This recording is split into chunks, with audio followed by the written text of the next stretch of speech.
Once again, Jem here with another book review for you guys. And this time, yes, it's here.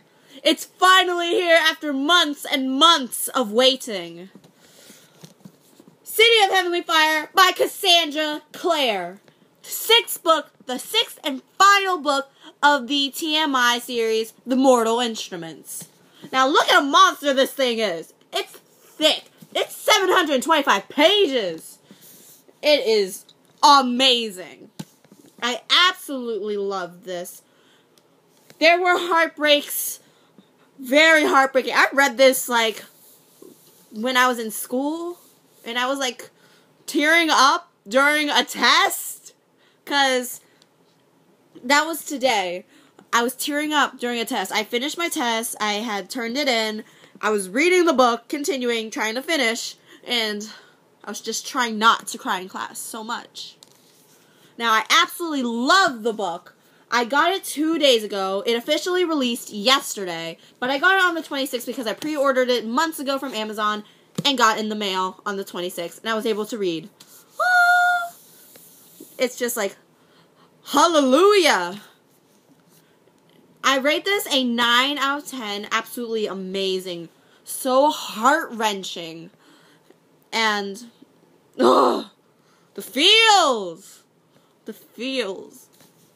This will not be a spoilers review because, dude, seriously, the book just came out. I'm not going to spoil it for you people. Come on now. Now on to the synopsis. In this dazzling and long-awaited conclusion to the acclaimed Mortal Instruments series, Clare and her friends fight the greatest evil they have ever faced, Clary's own brother. Sebastian Morgenstern is on the move, systematically turning Shadowhunter against Shadowhunter. Bearing the infernal cup, he transforms Shadowhunters into creatures out of nightmare, tearing apart families and lovers as the ranks of his endarkened army swell. The embattled Shadowhunters withdraw to Idris, but not even the famed demon towers of Alicante can keep Sebastian at bay. And with the Nephilim trapped in Idris, who will guard the world against demons? When one of the greatest betrayals the Nephilim have ever known is revealed, Clary, Jace, Isabel, Simon, and Alec must flee. Even if their journey takes them deep into the demon realms, where no Shadowhunter has set foot before, and from which no human being has ever returned. Love will be sacrificed and lives lost in the terrible battle for the fate of the world in the thrilling final installment of the classic urban fantasy series, The Mortal Instruments. Again, it was absolutely amazing. There are so many heart-wrenching scenes. It literally gripped my heart and ripped it out of my chest, only to put it back in and do it all over again. Scenes near the end, it was the last chapter, not the epilogue, the last chapter. It was so many feels in that chapter, and it was oh my god, what's happening? Why is this happening? So a lot of things that happen in this would most likely hook into the next series, the Dark Artifices in the Lady Midnight. So I'm hoping that some of these things are I don't know, coming back. There's some scenes in the last chapter that will make you hate it, absolutely, what the is going on here.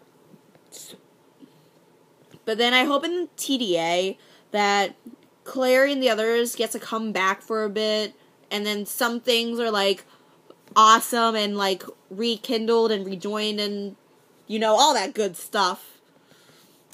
And in this, well, my copy at least, I got a little sneak peek of Cassandra Clare's the Dark Artifices, Lady Midnight.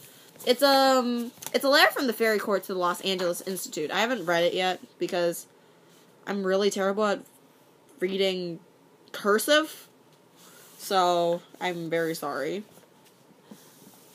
And I really am not gonna say. I'll tell you, like, it was just really heart-wrenching. There was some awesome scenes that just made me so happy and squeal and like put a big grin on my face. But I'll show you. There's this special illustration in the book jacket that if you guys did the TMI, if you guys saw the TMI Tuesdays and shared and everything, you saw the illustration. But here it is again, the book jacket. Doesn't it look just awesome? And Cassie did keep to her word. There are people who die, people whose names we know, and there are 6 of them. At least how I've counted. Which I thought was just sad. One of the characters I actually liked.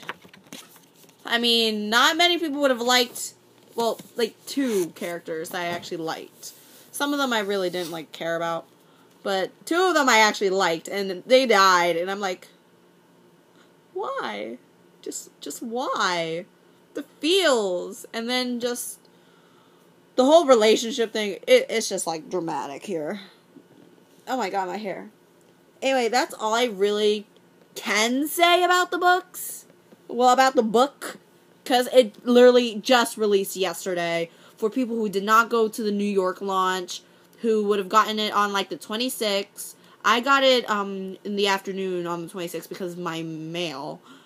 So I was technically literally one of the first ones to get it in I think the US, because England got it released a week sooner or something or other. And they get the copies of the City of Heavenly Fire with a wedding extra comic scene, which I really wish we had.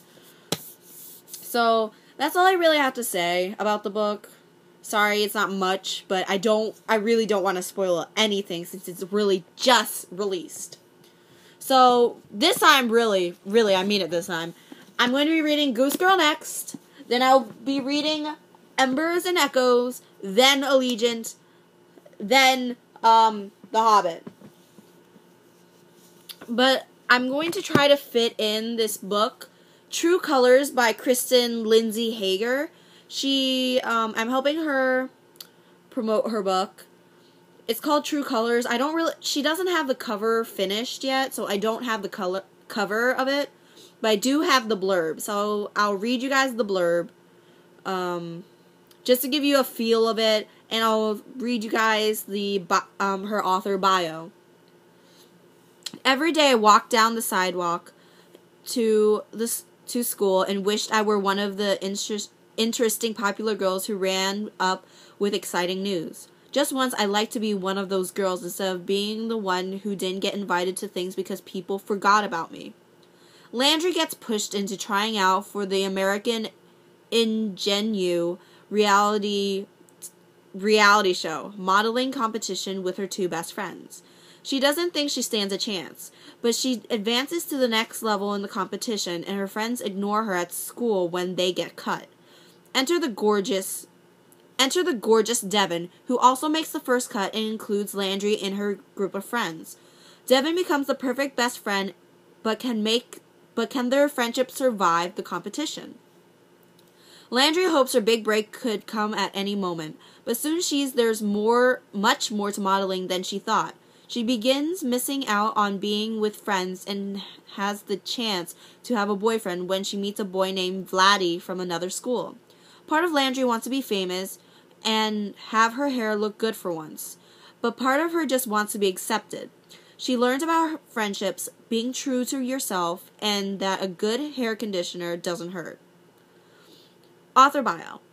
Kristen Lindsay Hager is an author and a book addict who has never met a bookstore she didn't like. She's worked as a journalist and also writes middle grade YA humor essays and adult fiction. Her debut novel True Colors will be out June 17th from Astria Press. She's originally from Michigan and has lived in South Dakota, Portugal, and currently resides in southern Ohio, where you can find her reading and writing when she's not catching up on her favorite shows. So I honestly, Kristen sent me the arc for the book, so I will be reading that sometime before June 17th, which I have weeks, at least 3 weeks, to read. So I got to read Echoes and Embers, because my friend asked me if I was done with it, and I've had it for like 2 weeks now, and I haven't even cracked open the book. And then I have to read Goose Girl, which is due next Friday. So I have a lot on my plate right now. Especially with finals coming up with the end of the year. My school has extended to June 25th. So there's a whole lot going on. Since there were snow days at the beginning of the year. And it was just crazy. Now, that's all I really have to say. Again, 9 out of 10. Mortal Instruments, City of Heavenly Fire, the 6th and final book by Cassandra Clare. And it's a monster. It is a monster. Why is it that whenever authors make the last books, they just gotta make it as fat as they can, fit as everything they can into it, and then just leave you like that? Honestly, I just don't get things like that, but, you know, it's fine. That's all I really have to say, so I guess I'll see you guys later. Till next time.